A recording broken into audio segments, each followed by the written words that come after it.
Bonjour, je vais vous présenter sur cette vidéo Ripple Tools, qui est un plugin pour Final Cut Pro 10, produit par la société Ripple Training, à qui l'on doit déjà pas mal de plugins dont je vous ai déjà parlé, dans le genre Ripple Optics ou Callouts.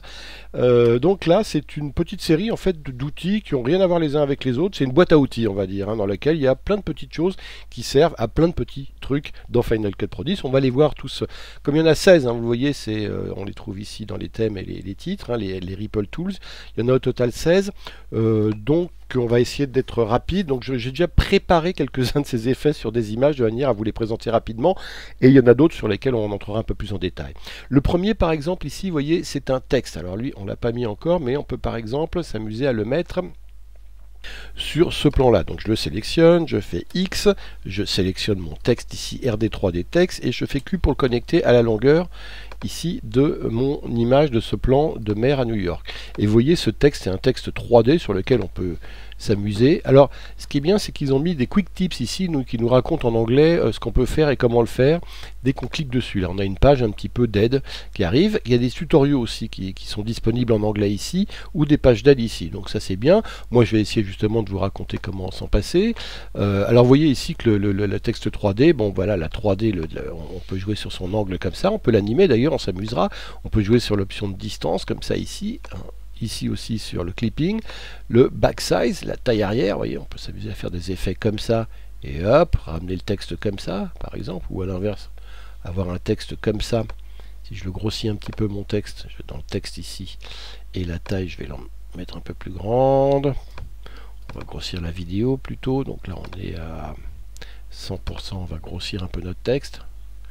Voilà, et on revient dans notre RD3D, dans le RT3D, RT pour Ripple Training, 3D texte, et cette fois-ci on va revoir, là, voilà, on va jouer, on peut s'amuser à jouer sur la taille arrière comme ça, hop, animé comme ça, vous voyez, ça peut être, ou à l'inverse, je trouve ça moins joli comme ça, c'est plutôt beau comme ça, voilà. Et puis on peut jouer également sur le brightness ici, voilà, le fond, le back. Le gradient ici, on peut soit avoir un dégradé, soit un ombragé, donc c'est ça ou ça, c'est plutôt joli en ombragé.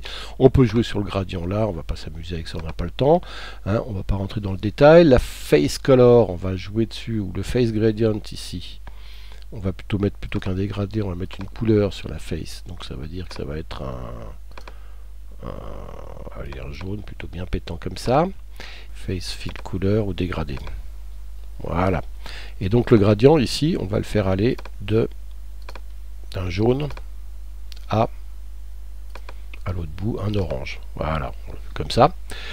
Et donc si on veut s'amuser à créer une petite animation de texte, voilà, on va être pour le moment ici à l'arrivée, on sera on a dit back size plutôt comme ça. Donc un effet comme ça. Donc je mets une image clé ici. Je vais mettre des images clés sur tous les paramètres. Je vais peut-être les toucher tous. Donc voilà. Et on revient au début. Et au début, on va essayer d'avoir un back size comme ça. Un brightness différent. Plus noir, plus sombre.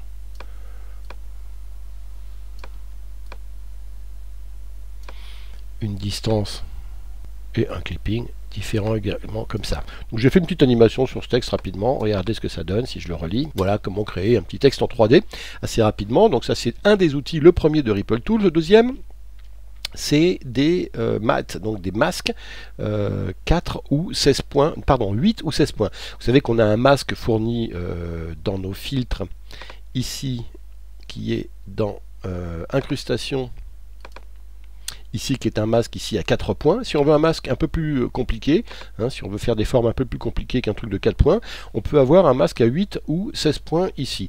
Regardez par exemple ce que j'ai fait. Ici, j'avais cette photo qui est une publicité et j'essaie de découper le corps de cette jeune femme. Alors j'ai commencé par utiliser le 16 points. On ne va pas le refaire parce que c'est long, mais regardez ici, j'ai joué sur les 16 points qu'on voit ici. Il y en a 16 au total. Pour faire une première découpe, j'ai mis un fond derrière dans une drop zone. Si je l'enlève ici, regardez, il n'y a rien. Donc la première découpe que j'ai faite, c'est ça. Hein. Alors bon, c'est un peu encore, on voit ici que c'est pas parfait comme découpe, mais c'est bien comme ça. Hein. J'ai joué sur le fever et le fall off pour que ce soit et l'arrondi, hein, pour qu'il y ait un dénivelé, je dirais, entre le noir et l'image. Mais ici, vous voyez, il restait un trou, hein, là. Et j'ai utilisé cette fois-ci un 8 points que j'ai mis par-dessus, hop, de manière à, là encore, si je reprends j'enlève la drop zone pour le moment.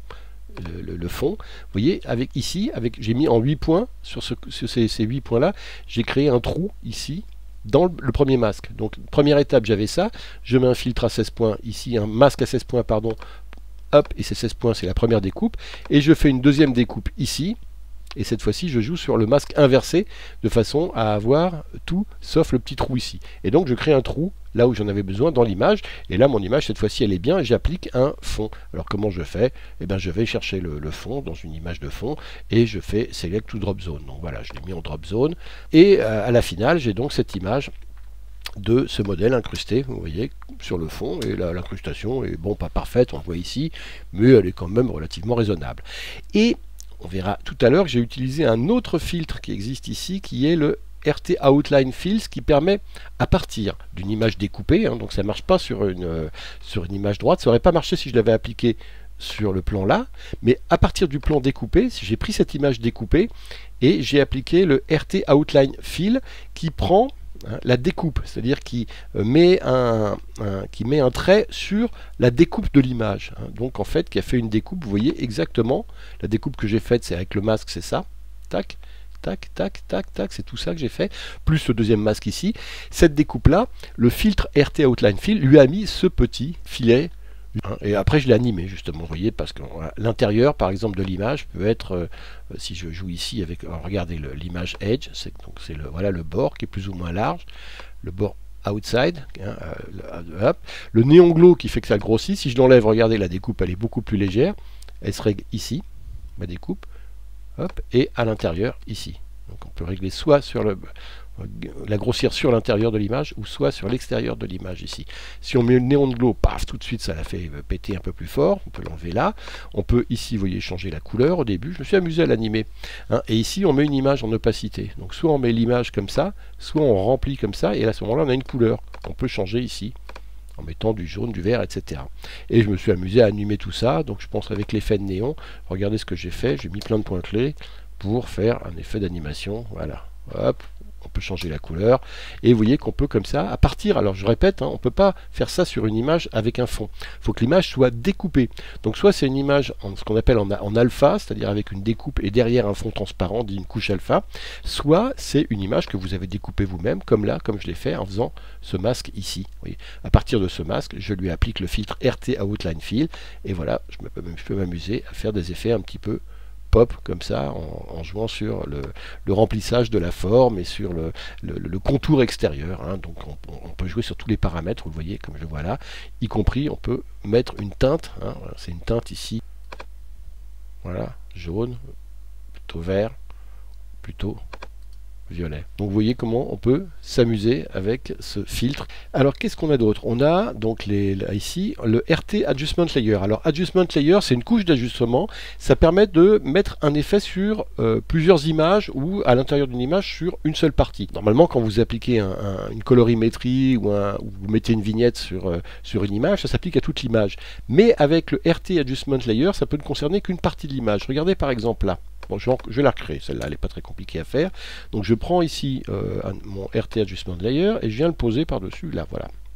Et je le mets que sur la moitié du filtre de l'image pour le moment. Alors qu'est-ce que je vais faire là-dedans? C'est un filtre, pour le moment, il n'y a rien. C'est juste une image vidéo, mais sur laquelle je peux mettre ce que je veux, c'est-à-dire faire changer la taille, mettre un filtre, changer les couleurs. Et ici, ce qu'il nous propose de le faire, c'est de le faire avec des roues de couleurs, en fait, ici. Et dans ces roues de couleurs, ça, par exemple, je suis dans les hautes lumières ici, je joue sur la luminosité des hautes lumières, donc je rajoute, vous voyez, du blanc ici, où je baisse les hautes lumières, et je joue sur la colorimétrie des hautes lumières, ici. Donc c'est une autre manière de régler ces couleurs. Hein. Ah, les midtones ici, c'est les tons moyens. Ici, vous voyez que je peux les monter voilà, ou les ajuster là, leur rajouter du jaune.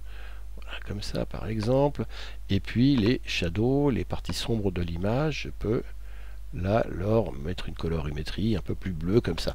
Et vous voyez que j'ai créé une colorimétrie. Je peux également lui mettre, on va enlever la couleur ici, mais on va mettre un filtre vignette par exemple. Vous voyez, on a un masque de vignette là. On va l'ajouter dans le masque de vignette sur la couche ajustement de layer, sur la couche d'ajustement.